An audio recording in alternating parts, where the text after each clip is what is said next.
शुभकामना गुरु जी का सबसे पहले, और thank you so much uncle for inviting me on this platform. और सब सेवादार का थैंक यू, और गौरव अंकल का और बड़े मंदिर मैनेजमेंट का बहुत बहुत थैंक यू। और देखिए, कई बार कहते हैं कि थैंक यू नहीं बोलना चाहिए, लोग कहते नहीं थैंक यू मत बोलो, पर गुरु जी ने हमें यही सिखाया कि थैंक यू बोलना बहुत जरूरी है। क्योंकि अभी मैं किसी एक बहुत पुरानी संगत है, उनका मैं सत्संग सुन रही थी और मैंने पहले भी सुना। तो एक बार गुरुजी ने इनको कहा, कुछ काम बोला आंटी को, और आंटी ने वो काम किया, तो गुरुजी इनको कहते हैं थैंक यू आंटी। तो आंटी ने बोला कि अरे गुरुजी, आप मुझे क्यों थैंक यू बोल रहे हैं? कहते नहीं, थैंक यू बोलना चाहिए। तो थैंक यू हमें गुरुजी ने सिखाया कि हमें हर किसी के प्रति वो भावना रखनी चाहिए कि हम इसको थैंक यू बोलें। तो सबका बहुत बहुत थैंक यू। मैं गुरुजी से जुड़ी थी 2004 में। वैसे 2000 से मुझे पता था गुरुजी के बारे में, बट वो गुरुजी का बुलावा होता है, और हम 2004 में पहुंचे। और मेरे हस्बैंड का बहुत झगड़ा हो गया था, मैंने घर छोड़ दिया था, और उसके बाद में मुझे पाल आंटी ने बताया था कि वो भगवान है। सो उस दिन मैंने यही सोचा कि आज मैं भगवान के पास ही जाती हूँ। सो मैं गुरुजी के वहां पहुंच गई। बच्चे बहुत छोटे थे, बेटी मेरी 4+ थी, बेटा मेरा 9+। तो somehow I reached there। सो वहां बस मुझे ऐसा लगा कि गुरुजी मुझे कहने की अकेली क्यों आई है। उसके बाद गुरुजी जब आए और अपने सिंहासन पर बैठे थे, एक्चुअली बहुत लंबा सत्संग है तो गुरुजी कह रहे थे शॉर्ट भी सुनाई, तो मैं बहुत कट शॉर्ट करके सुना रही हूँ। सो हस्बैंड आके मेरे को दम से बहुत गुस्से में कहते हैं चल उठ यहाँ से। सो बस मैंने मन में यही कहा, मैंने कहा गुरुजी चाय इनकी बड़ी कमजोरी है कि किसी ना चाय आ जाए, क्योंकि चाय प्रसाद बोलने की मेरे को मतलब नहीं पता था कि चाय प्रसाद बोला जाता है। तो चाय मेरे मुंह से निकला, खैर वो गुरुजी ने जोड़ना था, चाय भी आ गई। और जब मेरे हस्बैंड चाय पीने बैठे, तो अब गुरुजी ने जो उनको उस दिन नजारा दिखाया, तो गुरुजी को पता था कि बीइंग अ फोरेंसिक एक्सपर्ट ये शायद मेरे को इतना बिलीव नहीं करेंगे, क्योंकि हस्बैंड ने पहले ही बोल दिया था, क्योंकि 4 साल से वही नहीं जा रहे थे गुरुजी से मिलने। मैं तो बहुत मन था मेरा गुरुजी से मिलने का, क्योंकि मेरे हस्बैंड ने यही कहा था मैं किसी इंसान के आगे माथा नहीं टेकूंगा। सो बीइंग फोरेंसिक एक्सपर्ट, इनको जो अब मेरे हस्बैंड तो ऐसे हैं कि बाल में से खाल निकालने वाले लोगों में से हैं। सो उस टाइप के बहुत कट्टर रहे। तो गुरुजी ने उनको वही डे 1 ये दिखाया कि वहां कोई अंपायर स्टेट नहीं है, कुछ भी नहीं है, कोई संगत नहीं है, और गुरुजी जो है पूरे इस ब्रह्मांड के ऊपर बैठे हुए हैं। He is the supreme of this universe. और जितने भी आप सोच सकते हो, जितनी आकाश गंगाएं होती है, जितनी हमारी गैलेक्सीज होती हैं, वो सब गुरुजी के आगे पीछे घूम रही हैं। सो तब मेरे हस्बैंड को झटका लगा कि ये कोई साधारण इंसान तो नहीं है तो महापुरुष, चलो मैं बैठ जाता हूँ। तो ऐसे गुरुजी ने इनको जोड़ा और हमारी पूरी फैमिली को जोड़ा। तो बहुत शुक्राना गुरुजी का। फिर हम गुरुजी के पास जाते रहे, और गुरुजी की बहुत बहुत ब्लेसिंग्स रही, और वो तो आज भी बरस रही हैं। गुरुजी सच में कहते थे कि असल चीज किसी को मांगनी नहीं आती। और मुझे भी गुरुजी ने डे 1 बहुत ज्यादा पूछा, आई थिंक कितनी बार पूछा मुझे भी याद नहीं, कि होर दस तेनू की चाहिए, होर दस तेनू की चाहिए। बट मैंने भी खाली उस दिन ब्लेसिंग्स मांगी, मैंने कुछ मांगा कुछ नहीं। हाँ, शुरू में ये जरूर बोला था कि मुझे मेरी सिस्टर इन लॉ की शादी नहीं हो रही, गुरुजी शादी करा दो। तो गुरुजी ने मुझे कहा, मैंने बहुत सारी रिंग्स पहनी हुई थी, तो गुरुजी ने कहा पहले इनको उतार कर आना। तो गुरुजी, ऑब्वियसली गुरुजी का हुक्म है, तो मैंने जितनी रिंग्स पहनी हुई थी, हमें एस्ट्रोलॉजर ने पहना रखी थी, मैंने सारी की सारी रिंग्स उतार दी घर आकर, उस गुरुजी के सामने नहीं, घर आकर। सो गुरुजी ने हमें कोई वहम में नहीं रखा। एक तो कोई भी संगत प्लीज वहमों में ना पड़े कि हम ऐसे करें या वैसे पढ़ें, किसी भी हमें गुरुजी ने वहम में नहीं रखा कि ऐसा हो जाएगा तो ऐसा कर लो। गुरुजी ने बहुत सारी चीजें ऐसी हम लोगों को उस टाइम भी समझाई। सो गुरुजी ने वो रिंग उतरवा दी। उसके बाद हमारी जर्नी स्टार्ट हो गई गुरुजी के साथ। फिर हम लोग जाया करते थे। एक दिन गुरुजी बैठे हुए थे, तो गुरुजी कहते हैं तुम कब कब आते हो? सो मैंने कहा गुरुजी आपको तो पता है मेरे तो क्लिनिक होता है सुबह से लेकर रात तक, सो मेरे को जब टाइम मिलता है मैं तब आती हूँ यहाँ पर। सो आज लगता है क्यों मैं ऐसे गुरुजी से मतलब कैसे बोल पाई। फिर गुरुजी ने ऐसे मुस्कुराए और कहते हाँ। सो मैंने कहा हाँ जी गुरुजी, जब मेरे को टाइम होता है मैं तब आती हूँ यहाँ पर। सो गुरुजी मुस्कुराए और मुझे कहते हैं चल कोई नहीं, जब तेरा दिल करे तब तू आ जाया कर। सो मैंने कहा मुझे लगा सच में गुरुजी सच में ये बात कह रहे हैं। सो मैंने कहा हाँ जी गुरुजी। कहते हैं हाँ, जब तेरा दिल करे तब तू आ जाया कर। सो गुरुजी ने मेरे को आज्ञा दे दी थी, मैं जब मर्जी जा सकती थी। बट ये बात मैंने किसी और को बताई, तो उन्होंने कहा नहीं नहीं, इसका ये मतलब नहीं है, इसका मतलब ये है कि हफ्ते में जो तुम्हारे 4 दिन है उसमें से तुम जब मर्जी चले जाया करो। सो संगत जी, आज मुझे लगता है कि देखिए यही डायरेक्ट कनेक्शन होते हैं कि अगर मैंने अपने गुरु की बात मानी होती, उन्होंने 2 बार मुझे बोला था जब तेरा दिल करे तब तू आ जाया कर, तो मेरे को तो पूरे जाने की छूट थी। बट मैंने किसी और की बात में आकर सोचा कि अच्छा ये आंटी बिल्कुल ठीक कह रहे होंगे। सो इसीलिए आप गुरु जी से डायरेक्ट कनेक्शन करो, मतलब किसी की बात ठीक है सुन लो, बट जो आपको गुरु महाराज दिखे उन्होंने तो खुद डायरेक्ट मेरे को बोला था ये बात। फिर हम हर हफ्ते गुरुजी के पास जाते थे और गुरुजी से बहुत सारी मेरी बातें होती थी, क्योंकि गुरुजी से तो मैं कुछ पूछती थी, क्योंकि कुछ ना कुछ हमारी लाइफ में देखिए लगा रहता है, क्योंकि मेरे बेटे की बहुत प्रॉब्लम चल रही थी स्कूल के अंदर, और इसको स्कूल चेंज करना था, उसका आफ्टरनून शिफ्ट था। सो बेटे ने कहा कि मम्मी आप ना आज गुरुजी से पूछ लेना, गुरुजी से तो आप इतनी बात करते हो। तो मैं कहा चलो ठीक है। सो मैंने गुरुजी से पूछा, गुरुजी ऐसे ऐसे प्रॉब्लम है, आफ्टरनून शिफ्ट में है और बच्चे इसको बहुत वो करते हैं कि हम स्कूल से आते हैं और तू जा रहा होता है। तो गुरुजी एकदम से कहते नहीं नहीं नहीं, स्कूल चेंज नहीं होगा। सो अब गुरुजी ने मना कर दिया तो मतलब नहीं था स्कूल चेंज करने का।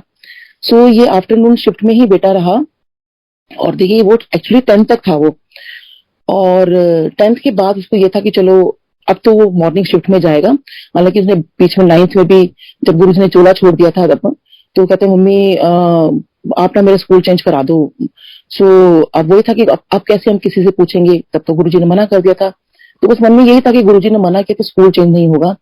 सो इसका जो स्कूल था जो मॉर्निंग शिफ्ट में होना था 11th पर, तो टीचर ने प्रिंसिपल ने तभी अनाउंस किया कि स्कूल जो है अपडेट हो गया है, अब 12th तक ये आफ्टरनून शिफ्ट ही रहेगा। सो ये इसको थोड़ा रोना भी आया कि मम्मी मैं तो मॉर्निंग शिफ्ट में जाना चाहता था, पर फिर शायद गुरुजी को पता था, क्योंकि जैसे ही देखिए बेटा स्कूल से निकला है, उसने 11th-12th की है, वापस वो स्कूल जो है 10th तक हो गया, क्योंकि गुरुजी के वर्डिंग से स्कूल चेंज नहीं होगा। तो देखिए वो स्कूल चेंज नहीं हुआ, वो उसी के टाइम में अपडेट होता है और वापस उसी जगह पर आ जाता है। तो जो गुरु की वाणी है वो तो कभी चेंज हो ही नहीं सकती। सो ऐसे में एक बार बहुत परेशान थी, मैं गुरुजी के पास गई, मैंने कहा गुरुजी ये देखो ऐसी बात है, बेटे के स्कूल में ये हो रहा है। फिर हमें मतलब बहुत सारी चीजें मैं कई बार परेशान होती थी, तो गुरुजी से बोलती थी। तो एक दिन गुरुजी मुझे कहते हैं बड़ा पूछ दिया आंटी, ज्यादा ना पूछे अगर। सो मुझे मन में बड़ा रोना आया कि मैंने मन में सोचा, मैंने गुरुजी ऐसा मैंने क्या पूछा, मतलब अपने बच्चे के बारे में। हर माँ का मतलब दिल दुखता है अगर उसको कुछ तकलीफ होती है। तो फिर मैं गुरुजी के पास जाती, मैंने कहा गुरुजी आज ना ऐसे स्कूल में ऐसा हो गया, आज ना ये बात हो गई। मतलब मेरी छोटी छोटी बातें होती थी गुरुजी से, क्योंकि बीइंग अ मदर लगता था कि नहीं, मतलब बस एक कोई भी फीमेल को लगता है कि उसके बच्चे और परिवार ठीक रहे। सो फिर गुरुजी कह रही थी बड़ा पूछ दिया आंटी, ज्यादा ना पूछे अगर। सो करते करते ऐसे 3 महीने हो गए, और एक इस बात के लिए और एक हमें अपना घर बनाना था डीएलएफ में, तो उसके लिए मुझे आज्ञा लेनी थी गुरुजी से। सो वो हम हस्बैंड वाइफ जैसे ही माथा टेक और गुरुजी से पूछने लगे, और हमने अभी बोला भी नहीं था कुछ भी, तो गुरुजी कहते आज कुछ नहीं पूछना। हम बड़े हैरान हो गए, गुरुजी को कैसे पता कि हम आज पूछने कुछ आए हैं। सो फिर हम उस दिन चुप लगा गए। तो मेरी मेन दो ही बातें होती थी कि हम गुरुजी की आज्ञा लें और अपना घर वहां बनाए, क्योंकि बहुत मन था मेरा कि मैं जब जिस दिन हम लोग उसका पूजन करेंगे तो गुरुजी को बुलाएंगे। बट गुरुजी आज्ञा नहीं दे रहे थे, और गुरुजी हमेशा कह रहे थे बड़ा पूछ दिया आंटी, ज्यादा ना पूछे अगर। और वैसे गुरुजी हर बार जब भी मैं माथा टेकती और की नाम तेरा, मैं कहती गुरुजी डॉक्टर नीलम। अच्छा, फिर जो कुछ पूछते थे कहाँ रहते हो क्या करते हो, ये गुरुजी बहुत बार मेरे से पूछते थे। और एक बार क्या हुआ कि मैं जब हर बार तो गुरुजी ने मेरा नाम पूछना शुरू किया, ऑलमोस्ट हर बार तो नहीं, ऑलमोस्ट एवरी टाइम की नाम तेरा। तो मैं सोचती थी गुरुजी मन में बोला, मैंने कहा पता नहीं गुरुजी को मेरा नाम ही याद नहीं रहता, गुरुजी मतलब हमेशा भूल जाते हैं मेरा नाम, कितनी बार मैं अपना नाम बता चुकी हूँ। सो ऐसी में एक बार माथा टेक रही थी, तो बस मुझे भी बस मन में यही ख्याल था, मैंने कहा बस अब गुरुजी फिर बोलेंगे की नाम तेरा। तो गुरुजी मेरे को ना बड़े नोटी वे में ऐसे आंखों को ऊपर करते हुए कहते और नीलम आंटी। सो मैं इतनी खुश हुई संगत जी, इतना मुझे एडिक्शन हुआ, आज भी वो हैंगओवर मेरा खत्म नहीं हुआ। ये कैसे गुरुजी ने इतने प्यार से मुझे देखा और बड़े आंखों को ऊपर करते हुए हो नीलम आंटी। तो फिर मन में सोचा कि गुरुजी ने मेरा नाम लिया अपने मुंह से, और मैंने कहा गुरुजी, मैंने मन में सोचा, मैंने कहा गुरुजी ने मुझे आंटी क्यों बोला, क्योंकि उस टाइम आई थिंक मैं काफी यंग थी, maybe I think around 35 और 36। तो मुझे लगता था कि आंटी तो नहीं लगती मैं, और गुरुजी ने आंटी क्यों कह दिया। But later on I realise कि गुरुजी, कई लोग मतलब सुना था मैंने कि आंटी अंकल बोलते हुए गुरुजी को। सो खैर हम लोग ऐसे गुरुजी के पास जाते रहे, और गुरुजी हमेशा बहुत प्यार से वेलकम करते थे, बहुत इतने प्यार से उनका देखना, इतने प्यार से हमको वेलकम करना। सो एक दिन हम लोग जब वहां पे गए तो देखिए गुरुजी ना कैसे आपसे कोई काम करवाते हैं, कैसे चीजें बोलते हैं, कैसे एक बात को करते हैं। एक दिन मैं जब वहां माथा टेकने गई गुरुजी को, सो गुरुजी मेरे को एकदम से देखे कहते हैं मैंने तो ऐसा समझ नहीं आता कि तुम सारे के सारे डॉक्टर्स अगर इतने आ जाओगे तो मरीजों का इलाज कौन करेगा। सो मैंने कहा ये क्या बोला गुरुजी ने। फिर गुरुजी ने इशारा करके एकदम से बोला कि मैंने तो ऐ नहीं समझ आता कि तुम सारे के सारे डॉक्टर अगर ਇੱਥੇ आ जाओगे तो मरीजों का इलाज कौन करेगा। उस दिन देन आई रियलाइज कि जो गुरुजी ने इशारा किया तो मैंने आसपास देखा तो सारे के सारे डॉक्टर्स बैठे थे वहां पर और सब एकदम मतलब झेप रहे थे कि ये गुरुजी ने क्या कह दिया। बात भी ठीक है कि अगर सारे वहां जाके बैठ जाएंगे तो इलाज कौन करेगा। सो खैर हम इस बात को गुरुजी कभी मुझे कुछ बोल रहे थे ना मुझे याद रहा। तो देखिए पेंडेमिक टाइम में ये बात मुझे याद आई कि जब हम लोग सब ऑलमोस्ट सारे डॉक्टर्स काफी सारे डॉक्टर्स घर बैठे थे, सारे तो नहीं ऑलमोस्ट काफी लोग काफी डॉक्टर्स। सो मैं भी घर बैठी थी, डेंटल क्लिनिक तो बिल्कुल ही बंद हो गई थी। तो मैंने कहा गुरुजी बिल्कुल नहीं, हम तो सारे डॉक्टर्स घर ही बैठ गए हैं। देन आई रियलाइज कि एकदम गुरुजी ने हमें ऐसे बोला था मुझे और मुझे तब लगा जैसे गुरुजी का वो मैसेज था कि तुम अगर घर पे बैठ जाओगे डॉक्टर्स तो मरीजों का इलाज कौन करेगा। और वही था कि मरीजों का इलाज तो हो ही नहीं पा रहा था। सो मैंने कहा नहीं गुरुजी तो मैं क्या करूं इसके लिए, सब गुरुजी ने थॉट डाला कि नहीं ऑनलाइन कंसल्टेशन दे सकते हो या ऐसे कर सकते हो। तो खैर वो गुरुजी की वो बात मुझे याद आई तो मेरे को लगा कि नहीं घर नहीं बैठना है। Then I started doing something for the patients. So ऐसे देखिए गुरुजी की गुड चीजें होती हैं जो कितने सालों बाद चीज हमें पता चलती है। फिर ऐसे में बहुत परेशान थी मैं, फिर गुरुजी के पास गई। फिर गुरुजी जो वो 3 महीने के बाद जब मैं बहुत बार बार मैं जाती थी गुरुजी के पास और गुरुजी कहते बड़ा पूछती आंटी ज्यादा ना पूछा कर। तो गुरुजी कहते अच्छा चल 10। तो मैंने गुरुजी को जो भी चीज थी मेरी वो मैंने सब कुछ बताया, गुरुजी ऐसे ऐसे बात है सब कुछ। सो गुरुजी ने मुझे कहा कि तू मैनू ए 10 मैं तेन ब्लेस कर दिता। मैंने कहा हाँ जी गुरुजी। सो देखिए मेरे को आज ये रियलाइज होता है, उस टाइम ये रियलाइज नहीं होता कि गुरुजी ने खुद डायरेक्ट मेरे को ब्लेस किया हुआ। तो क्या क्या चीजें गलत हो सकती है जिंदगी में, कुछ भी नहीं हो सकता। जब गुरुजी ने खुद हम वो ब्लेसिंग्स मांगते हैं, गुरुजी हमें ब्लेस कर दो, अपनी ब्लेसिंग्स दो, है ना। सो गुरुजी ने खुद अपने मुंह से जब मुझे कह दिया और बाकी कुछ और भी मैं गुरुजी ने बोला था वो मैं अभी नहीं बता पाऊंगी। सो और गुरुजी के खैर बहुत ब्लेसिंग्स तो है ही। उसके बाद एक बार गुरुजी ने मेरे को बोला था कि तू अपने सहेलियों को लेकर आना और अपने पेशेंट्स को लेकर आना, मैं डायरेक्ट ब्लेस करूंगा। और मेरे हस्बैंड को कहा कि तू अपने दोस्तों को लेकर आना। सो हम लोग ये सोचने लगे कि हम किसको ऐसे लेकर आए ना पेशेंट्स को। और उस टाइम तो देखिए कोई गुरुजी को इतना किसी को ज्यादा पता भी नहीं था अब कैसे करें, क्योंकि अब गुरुजी की आ गया है। तो फिर मैंने गुरुजी के बारे में अपने पेशेंट को बताना शुरू किया, इन्होंने अपने दोस्तों को उनको मतलब। लेकिन हमें बड़ा थोड़ा सा माफ करना गुरुजी, लेकिन उस टाइम मेरे को बड़ा और लगता था कि ऐसे कैसे संगत चलो फ्रेंड्स को एक बार बता भी देते थे लेकिन फ्रेंड्स सुनते थे, वो कुछ बोलते नहीं थे आगे कि हमें जाना है नहीं जाना है, गुरुजी की आ गया है।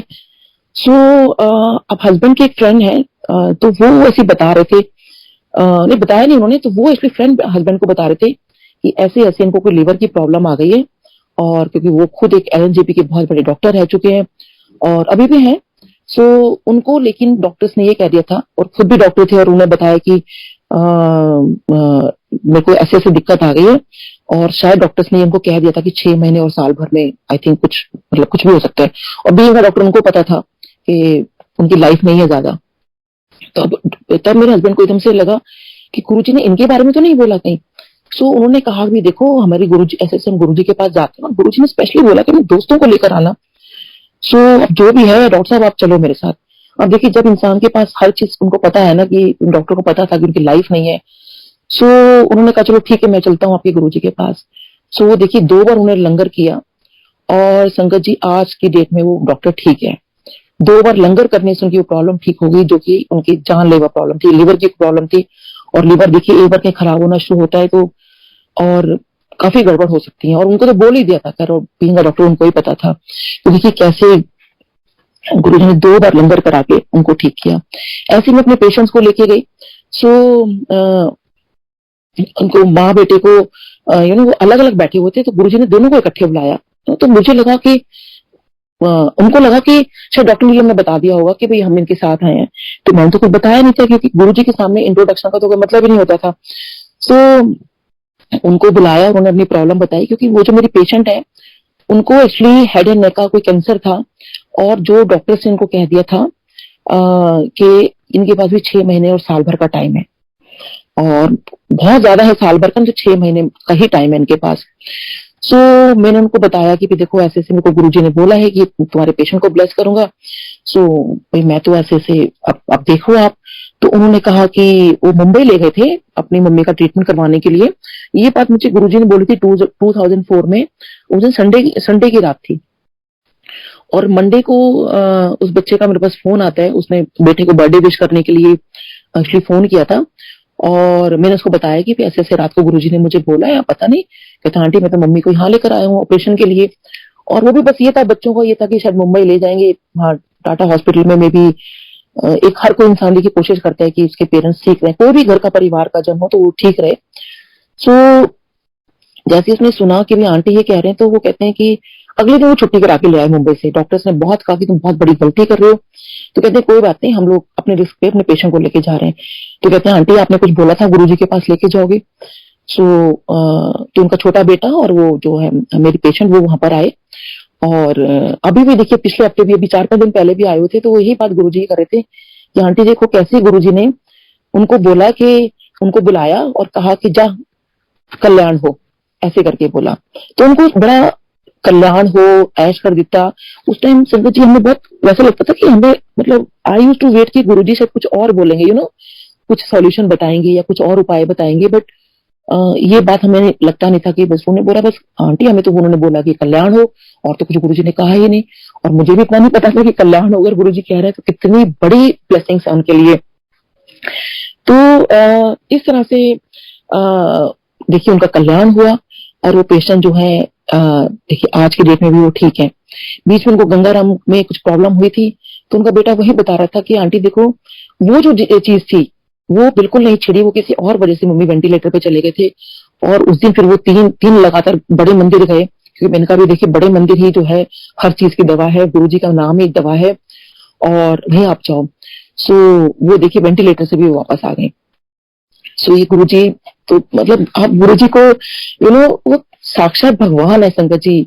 और मैं तो बस ये बोलूंगी कि उनपे सब कुछ आप छोड़ दीजिए, कुछ इफ एंड बर्ड्स हमारी कुछ भी चीजें ऐसा मत सोचिए कि गुरुजी ऐसा क्यों नहीं हुआ, वैसा क्यों नहीं हुआ। देखिए वो सब कुछ आपका ठीक करेंगे। एक दिन मुझे याद है 2004 में जब गुरुजी का बर्थडे था 7 जुलाई को, तो हंसराज हंस जी का लाइव था, जहाँ प्रोग्राम था, जहाँ पे आज गुरुजी की समाधि है वहां पे लाइव प्रोग्राम था।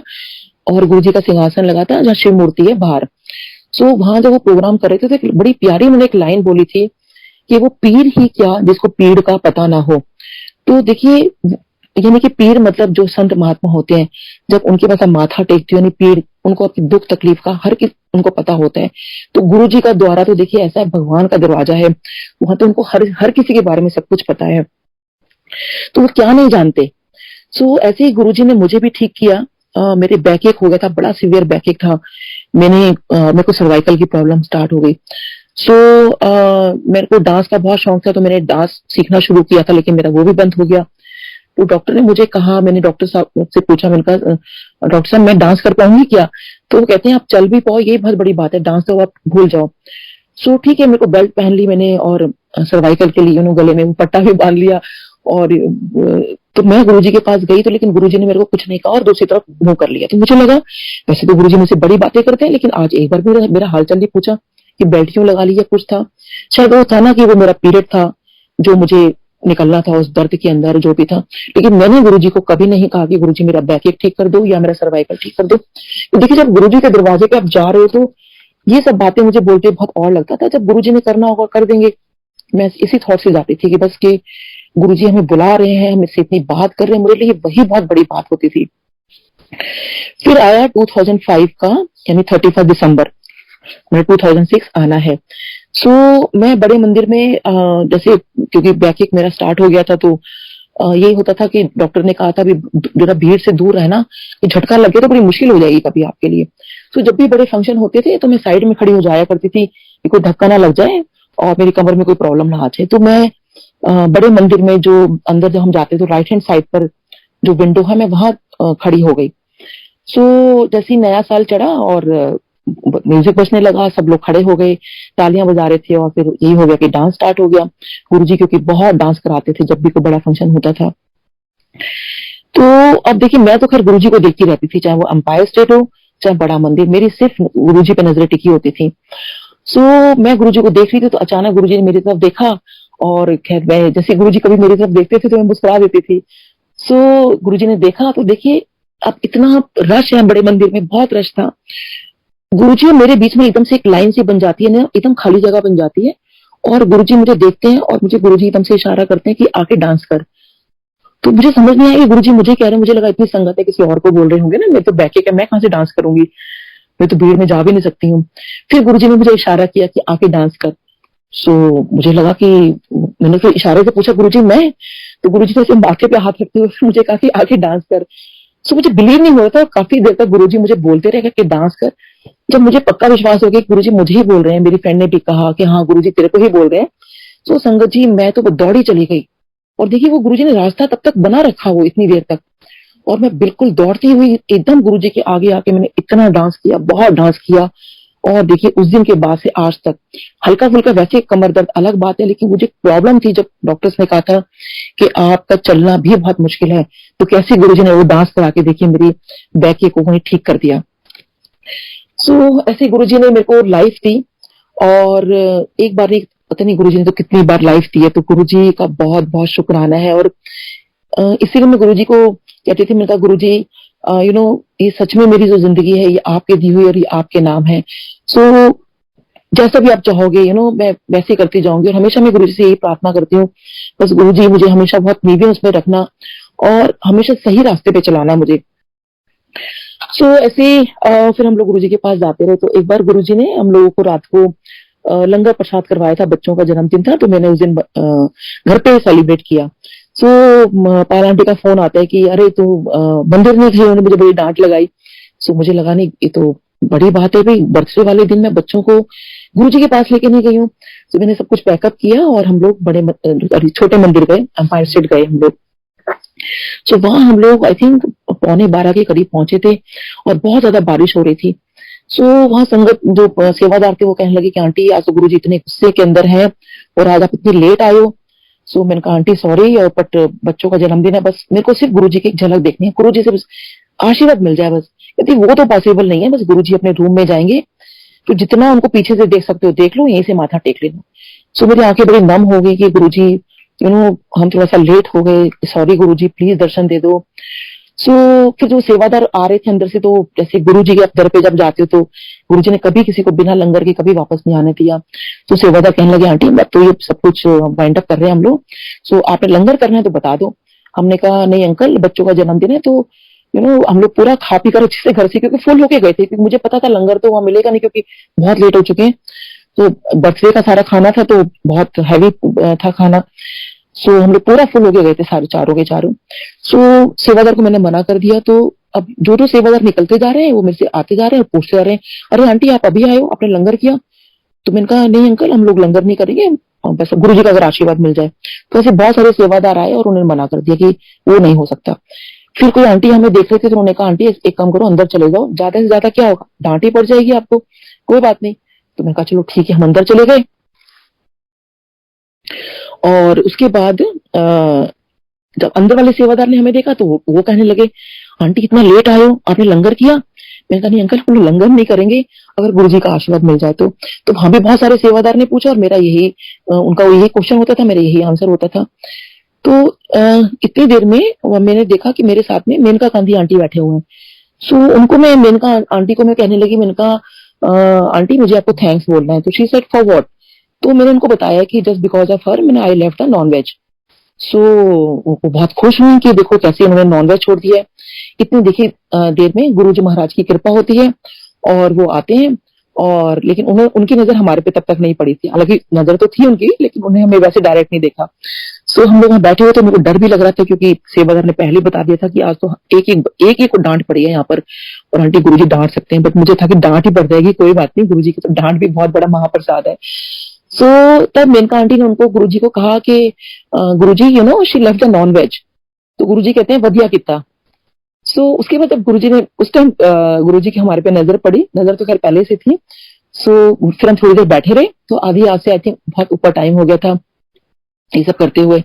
तो काफी देर बाद गुरुजी ने हमें बुलाया और फिर वही जैसे सारे सेवादार पूछे थे लंगर किया? मैंने कहा नहीं Guruji, I was just about to say कि गुरुजी हम पूरा फुल है। तो गुरुजी कहते पहले लंगर करके आओ फिर बात करना।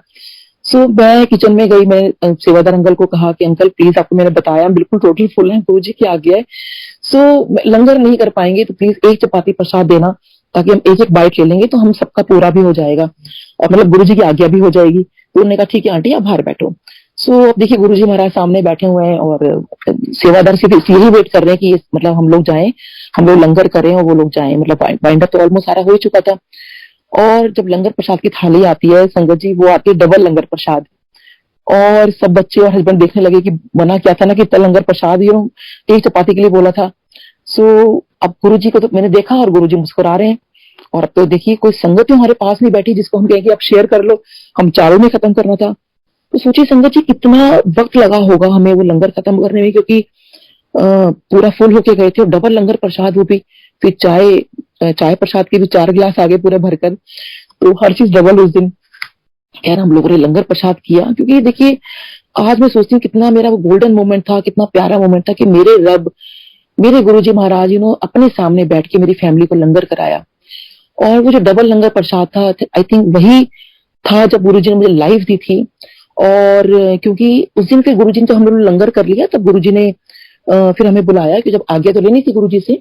सो फिर गुरुजी ने हमें काफी देर हम लोग बैठे रहे, फिर गुरुजी ने बुलाया। फिर गुरुजी ने फिर जैसे हमेशा गुरुजी की आदत होती थी मेरे से बात करने की, तो बहुत शुक्राना गुरुजी का भी जो आप गुरुजी मुझसे इतना बात कर लेते थे। फिर वही मेरा की नाम है, कहाँ रहते हो, कितने बच्चे हैं, कहाँ पर क्लिनिक है और कौन से हॉस्पिटल में हो। तो हस्बैंड ने जैसे ही कहा कि गुरुजी मैं सफदरजंग हॉस्पिटल में हूँ, तो गुरुजी कहते हैं अच्छा डॉक्टर मेरा एक काम करा देगा। तो हमने कहा अरे गुरुजी हमें कह रहे हैं काम कराने के लिए। हमने कहा हाँ जी गुरुजी, हाँ जी आप काम बताइए। तो गुरुजी कहते हैं चलो अपना मोबाइल नंबर दो और अपना नाम बताओ। सो गुरुजी कहते हैं अभी अपना नाम बोलने लगे, तो गुरुजी मुझे कहते हैं हाँ की नाम तेरा। मैंने कहा गुरुजी डॉक्टर नीलम। तो गुरुजी ने अपने हाथों से मेरा नाम लिखा डॉक्टर नीलम और कहते मोबाइल नंबर। मैंने अपना मोबाइल नंबर दिया। सो बड़ा अच्छा लगता है संगत जी जब याद आता है कि गुरुजी ने अपने हाथों से मेरा नाम और मोबाइल नंबर लिखा था। तो गुरुजी कहते ठीक है तुम्हारे पास फोन पहुंच जाएगा जो भी काम होगा। सो फिर मैं कहा हाँ जी गुरुजी आपका काम हो जाएगा। गुरुजी कहते काम तो कब का हो चुका। सो हमें कुछ समझ नहीं आया कि गुरुजी, खैर गुरुजी का अब देखिए बहुत सारी बातें हमें कई बार समझ भी नहीं आती थी, बट गुरुजी जानते हैं कि वो क्या कहते हैं। सो उसके बाद खैर हम लोग फिर घर आ गए। नहीं हाँ उसके उसी दिन गुरुजी ने हमें बोला था कि अपने सहेलियों के और पेशेंट्स को लेकर आना। और फिर गुरुजी जब हम जाने लगे तो फिर गुरुजी ने हमें बुलाया। तो एक सेवादार अंकल आए कि डॉक्टर आंटी आपको गुरुजी बुला रहे हैं। मैं फिर अंदर गई, हाँ जी गुरुजी। सो गुरुजी ने हमें एक एनवेलप दिया और उस एनवेलप के अंदर 2 लॉकेट थे। और गुरुजी ने इशारा किया कि खोलो इसे। तो गुरुजी के ब्लस किया हुआ छोटा सा स्वरूप और वो लॉकेट थे जो गुरुजी किसी किसी को देते थे। सो बेटा मेरा बड़ा खुश हो गया, क्योंकि वो 3 महीने से सारी संगत जो जिसने लॉकेट पहना हुआ था वो सबसे जाकर मांगता था कि आंटी अंकल ये स्वरूप मुझे कब मिलेगा। तो कहते थे बेटा जब गुरुजी की मेहर होगी आपको तभी मिलेगा। तो बच्चे दोनों बड़े खुश हुए, क्योंकि दोनों बच्चों को मैंने इकट्ठे बर्थडे सेलिब्रेट किया था उस दिन कि मम्मी देखो गुरुजी ने हमें आज के दिन 2 लॉकेट दिए और बच्चों ने वहीं पहन लिए कि गुरुजी ने बर्थडे गिफ्ट दिया। तो गुरुजी ने अपने हाथों से उस एनवेलप पे गुरुजी लिखा और 2004 अक्टूबर का मंथ था वो सब लिखा उस पर। सो बहुत बहुत शुक्राना है गुरुजी का। और ऐसे ही फिर गुरुजी ने एक बार मेरे को डीवीडी दी थी अपने हाथों से। सो जब गुरुजी वो लेयर फार्म हाउस की डीवीडी थी। सो मैं ना ऐसे काउंट कर रही थी, मैं कहा कि 4 लोगों के बाद नंबर आएगा, तो गुरुजी इन 4 के बाद इसको दे रहे हैं फिर इसको नहीं दे रहे। तो मेरी टर्न नहीं थी उसके अंदर। सो मैंने कहा हाँ मेरे को भी गुरुजी क्यों देंगे ना, क्योंकि मेरे पास तो कंप्यूटर है नहीं, क्योंकि उस टाइम तो कंप्यूटर होना भी बड़ी या लैपटॉप होना तो बड़ी लग्जरी होती थी। सो लेकिन जैसे मेरा मेरे माथा टेकने लगी तो मन में था कि गुरुजी सबको मतलब कितने लोगों को दिए मुझे भी दे दें। बट मैंने मांगा नहीं गुरुजी से और गुरुजी ने मेरे को देखते ही साथ ही मुंह भी उधर कर लिया। मैंने कहा चलो कोई बात नहीं। पर जैसे ही मैं एकदम वो उठी तो गुरुजी मुझे कहते हैं ले डॉक्टर नहीं तू भी ले। और ही स्माइल्ड एट मी। सो बस मन में ख्याल आया कि अच्छा इसका मतलब ये कि हमारे घर में कंप्यूटर या फिर लैपटॉप आने वाला है। सो छोटी छोटी बातें होती हैं, बट कैसे गुरुजी एकदम बड़ी खुशी से दे देते हैं। और कैसे खैर गुरुजी का तो उनका तो नाम लेना ही बड़ी खुशी की बात है। और ऐसे ही गुरुजी बहुत कभी हंसी मजाक करते थे, कभी बहुत एकदम एक बार क्या हुआ कि मेरे हस्बैंड के पेट में बहुत दर्द था और उनके कोई डायग्नोस नहीं हो पा रहा था उनका। सो मैंने उनको कहा कि मैंने कहा एक काम करो आप ना गुरुजी को बता देना कि आपके पेट में बड़ा दर्द है। तो मेरे हस्बैंड मुझे कहते हैं कि नीलम बड़ा अजीब बात नहीं होगी कि मैं खुद डॉक्टर हूँ और इलाज गुरुजी से पूछ रहा हूँ। सो खैर हम लोग अंदर गए तो मैंने इनको इशारा किया कि कोई बात नहीं, क्योंकि डायग्नोज नहीं हो पा रहा था उनका। सो मेरे हस्बैंड ने डॉक्टर साहब ने कहा कि गुरुजी मेरे ना पेट में बड़ा दर्द है। तो गुरुजी कहते हैं ले खुद डॉक्टर है इलाज मेरे से पूछ रहा है। और गुरुजी इधर से मुस्कुरा पड़े। सो फिर उन्होंने कहा नहीं गुरुजी सच में बिल्कुल भी समझ नहीं आ रहा। कहते हैं फिर कहते हैं अच्छा खुद डॉक्टर है इलाज मेरे से पूछ रहा है। तो गुरुजी को जान ही जाना है कि हम बाहर क्या बात कर रहे हैं और वही कह रहे हैं। बट गुरुजी ने कुछ कहा नहीं। बट ये था कि वो नेक्स्ट डे जब हस्बैंड डॉक्टर को दिखाने गए तो वो डायग्नोज हो गया। सो ऐसे गुरुजी बड़े कभी मुस्कुरा के कुछ एकदम बोल देते थे और बहुत अच्छा लगता था जब गुरुजी एकदम कुछ मुस्कुराते थे। और ऐसे ही एक बार मुझे हाइपोथायराइडिज्म की प्रॉब्लम हुई तो मैंने गुरुजी से जाके कहा। सो मेरा ना गला भी बैठ गया था बहुत ज्यादा, मेरे टॉन्सिल्स हो गए थे, मेरी आवाज नहीं निकलती थी। आज जो मैं बोल पा रही हूँ ये गुरुजी की देन है, ये आवाज मेरी गुरुजी की देन है। मेरे बिल्कुल टॉन्सिल्स बहुत मतलब बुरी तरह, मेरी बहुत बुरी हालत थी कि मेरी आवाज जैसे गला बैठता है, मैं ठीक से बात भी नहीं कर पाती थी ना, कई बातें इशारों में मुझे करनी पड़ती थी। सो मुझे बोल दिया गया था कि मेरे राखी ब्रदर है कि नीलम तेरे को बहुत प्रॉब्लम आ जाएगी और अपना जो है ये इसका ऑपरेट करा लो टॉन्सिल्स का। कि बहुत डर लगता था क्योंकि हेड एंड नेक जो हम लोग इतना डिटेल में पढ़ते हैं तो डर लगता था कि नहीं अगर किसी डॉक्टर ने कुछ ऐसा कुछ गड़बड़ कर दी तो। सो मैं इस डर की वजह से मैं ऑपरेट नहीं करवाती थी। सो टॉन्सिल्स वाली बात तो मैंने खैर गुरुजी को कभी बताई नहीं, बट हाँ हाइपोथायराइडिज्म की बात हस्बैंड ने कहा कि नीलम कोई बात नहीं, आज गुरुजी को अपनी टेस्ट रिपोर्ट दिखा देना। सो मैं गुरुजी के पास गई, मैंने कहा गुरुजी ये ना मुझे हाइपोथायराइडिज्म हो गया। गुरुजी कहते कि तो मुझे लगा शायद गुरुजी को मेरी आवाज नहीं निकल रही तो गुरुजी को अब मतलब पता नहीं चल रहा होगा। सो मैंने कहा गुरुजी मेरे को हाइपोथायराइडिज्म हो गया। गुरुजी ने बड़ी जोर की पूछा कि सो उतनी ही जोर से मैंने बोला गुरुजी हाइपोथायराइडिज्म हो गया है। गुरुजी ने बड़ी जोर की मुझे बोला कि सो मैंने कहा गुरुजी हाइपोथायराइडिज्म हो गया है। और मैं ना उसके बाद गुरुजी कहते चल जा। सो मुझे समझ नहीं आया और मैंने फिर एक सेवादार अंकल खड़े थे, मैंने कहा अंकल गुरुजी ने कुछ बताया नहीं। कहते गुरुजी ने क्या बोला आपको? मैंने कहा गुरुजी ने मुझे बोला जा। तो कहते हैं बस गुरुजी ने बोल दिया बीमारी को कि तू जा, तो आंटी बीमारी गई। एंड देन आई रियलाइज कि मेरी तो आवाज निकल रही, मैं तो बात कर पा रही हूँ। तो सोचिए कि उसमें मेरे गुरुजी ने हाइपोथायराइडिज्म भी ठीक कर दिया और टॉन्सिल्स भी ठीक कर दिया, मुझे कोई ऑपरेशन की जरूरत नहीं पड़ी। देखिए गुरुजी के पास बस वो अच्छी भावना और वो सब अपना एक, क्योंकि वो शायद बहुत भाव से मैं गई थी और बहुत अंदर से वो था कि क्योंकि देखिए बीमारी तो कोई भी ठीक नहीं होती। और इसी के लिए गुरुजी ने बहुत संगत को बोला भी है कि 1 घंटा वॉक किया करो। तो आई थिंक वो सबको वॉक करनी चाहिए। वो जो गुरुजी ने मुझे याद है कि एक आंटी ने एक बार मुझे बताया था, क्योंकि वो कहती है कि मेरा नाम मत लिया करो, तो मैं वैसे उनको ऑलमोस्ट सब जानते हैं। तो गुरुजी ने उनको स्पेशली बोला कि योगा क्या करो, तुम कौन कौन से योगा करती हो? तो आंटी ने बताया कि मैं ये योगा करती हूँ। कहती है योगा करना बहुत अच्छी बात है और जरूर करनी चाहिए। सो देखिए हमारे जो गुरुजी की टीचिंग्स है ना, तो वो डेफिनेटली हमें वो माननी है और वो करनी है। गुरुजी ने कहा शिव पुराण पढ़नी है। मुझे गुरुजी ने कभी नहीं कहा, कई लोगों ने मुझसे पूछा कि आपको गुरुजी ने कहा था? मैंने कहा मुझे नहीं कहा, बट मेरे गुरु ने कहा है, मैं ये बात इसलिए मान रही थी, इसलिए मैं शिव पुराण पढ़ती हूँ। तो मुझे मेरे गुरुजी की टीचिंग्स माननी है। तो ऐसे ही जैसे आजकल मैं एक चीज और थोड़ा नोटिस कर रही हूँ, जो मैं थोड़ा सा गुरुजी मुझे माफ करे, बट मुझे लगता है कि शायद थोड़ा बोलना जरूरी है कि आजकल जो सत्संग होते हैं, तो प्लीज जो गुरुजी के टाइम का प्रोटोकॉल था वो सब सारी संगत वही फॉलो करें।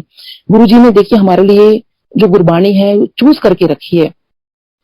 क्योंकि एक बार एक अंकल का मैंने सुना था कि वो कह रहे थे कि बहुत सारी सीडी वहां पे थी, तो गुरुजी ने कहा ये वाली लगानी है, ये वाली लगानी है। सो उन्होंने पूछा कि गुरुजी गुरबाणी तो सारी है, ये क्यों नहीं लगानी? कहते मुझे पता है मेरी संगत किससे कनेक्ट होगी। सो अगर संगत जी, अगर हमें हमारे गुरुजी जो गुरबाणी चूज करके गए हैं तो हम वही क्यों नहीं लगाते? देखिए उससे इतना डायरेक्ट कनेक्शन होता है, आप सच में उतना इतने डूब जाओगे उसके अंदर, उस भक्ति में डूब जाओगे जब वही सुनोगे। क्योंकि गुरुजी ने खुद अपने मुंह से बात बोली है कि मैं अपनी संगत के लिए ये चूज कर रहा हूँ। और फिर गुरुजी के टाइम के देखिए जो हम लोग जाते थे तो ये होता था कि पहले हाथ धो के हम लोग अंदर जाया करते थे, फिर गुरबाणी सुनते थे। उसके बाद जब लंगर प्रसाद आता था तो उस टाइम कोई फिल्मी सॉन्ग हो गया या सूफी सॉन्ग हो गया या कोई और भजन हो गया, तब फिर वो लगता था। उसके बाद जब लंगर प्रसाद हमारा हो जाया करता था और गुरबाणी के टाइम चाय प्रसाद चलती थी, फिर लंगर प्रसाद के बाद हम लोग जो जितनी संगत लंगर कर लेती थी, फिर हम लोग बाहर जाया करते थे और हाथ धोया करते थे। बट आजकल मैं देखती हूँ कि हाथ धोने का कोई सिस्टम ही नहीं रह गया है। तो हाथ धोने जरूरी है, जब आप गुरुजी से आज्ञा लेने जाते हो तो हम बिना हाथ धोए अंदर नहीं जा सकते थे। सो फिर उसके बाद हम लोग गुरुजी से जो भी पूछना होता था पूछते थे, फिर आज्ञा लेके घर जाते थे। और यही बड़े मंदिर में होता था कि गुरबाणी चल रही है, उसके बाद फिर वो होने के बाद फिर गुरु जी की आरती ओम जय शिव ओंकारा होती थी। उसके बाद फिर कोई सिंगर या जो भी जिसने जो भी गाना होता था, जो भी सॉन्ग चलना होता था, उसके बाद चलता था। और जिस टाइम गुरु जी अंपायर स्टेट में जब किसी संगत से सत्संग करवा रहे होते थे या कुछ भी, आई थिंक एनीथिंग, गुरबाणी हो चाहे वो कोई भी किसी सिंगर का कोई सॉन्ग चल रहा, कुछ भी, संगत जी उस टाइम बिल्कुल पिन ड्रॉप साइलेंस होता था। पिन ड्रॉप मतलब पिन ड्रॉप साइलेंस। बट आज की डेट में बहुत ने संगत ऐसे सत्संग देखे हैं, गुरुजी मुझे माफ करें, और कोई भी प्लीज संगत अपने ऊपर ना ले कि मैंने किसी के लिए मैं बोल रही हूँ, general I am just talking about कि जो मैंने गुरुजी के यहाँ देखा था तो वही चीज हम फॉलो करें। यही मेरी बस आपसे सबसे मतलब इसमें हम्बल रिक्वेस्ट टू एवरीवन कि गुरुजी के टाइम का प्रोटोकॉल प्लीज फॉलो करें। सो ऐसे हम लोग जब गुरुजी के पास जाते थे तो एक दिन का मैं बताती हूँ, ये मुझे बड़ा क्यूट सा लगता है एक्चुअली, और मैं हमेशा शेयर करती हूँ कि एक बार जब गुरुजी ना अंपायर स्टेट में बैठे थे, सो उनके लेफ्ट हैंड साइड में बैठी थी महबूबा मुफ्ती जी और मैं बैठी थी राइट हैंड साइड में। तो we were just waiting for the langar और उनका लंगर आ गया था। सो गुरुजी उनको बोलते हैं कि चल तू 2 चपाती प्रसाद और खा ले, तेरे को मैं सीएम बना दूंगा। और मेरे मन में विचार चल रहा है, गुरुजी 2 चपाती प्रसाद से आप सीएम कैसे बना दोगे? मैं अपने मन में सब कुछ सोच रही हूँ कि 2 चपाती प्रसाद से सीएम कैसे बन सकता है कोई। बट गुरुजी की महिमा देखिए, और क्योंकि उस टाइम मैंने शायद गुरुजी को वो भगवान मानते हुए शायद मैं वो चीज नहीं थी कि भाई उन्होंने जो कह दिया सो कह दिया। वो धीरे धीरे समझ में आई हमें, क्योंकि हम उस टाइम नए थे। सो वो फेस हमारा चल रहा था, इफ एंड बट्स वाली भी चीजें चल रही थी। सो उसके बाद खैर उन्होंने लंगर किया और लंगर करने के बाद उन्होंने आज्ञा ली। तो उन्होंने अपनी जो भी उन्होंने कहा तो गुरुजी ने उनको बोला, जब वो आज्ञा लेने, वालेकुम सलाम आंटी। सो जब ये बोला तो मेरे को बड़ा लगा, मैंने कहा गुरुजी कितने प्यारे लग रहे हो ना, कितने क्यूट लग रहे हो। मैं तो बिल्कुल गुरुजी पे फिदा हो गई कि गुरुजी वालेकुम सलाम आंटी ना, बड़े अदब से हाथ उठाते उन्होंने बोला उनको। सो और मन में सोचे गुरुजी मुझे क्यों बोलोगे, क्योंकि वो तो उन्होंने अपनी लैंग्वेज में कुछ कहा होगा तो आपने उन्हें उस हिसाब से उन्होंने बोला आपको, मतलब उनके उसमें ही, because she the Muslim lady. तो ठीक है, मैं पूरा हफ्ता ना बस मेरे को बड़ा हैंगओवर रहा उस बात का कि गुरुजी ने कितने, वो बार बार वो चेहरा वो गुरुजी का बोला वो याद आ रहा था मुझे, वालेकुम सलाम आंटी, वालेकुम सलाम आंटी। सो खैर मैं जब नेक्स्ट वीक गई, मैंने जैसे ही मैंने माथा टेका तो गुरुजी मुझे कहते हैं वालेकुम सलाम आंटी।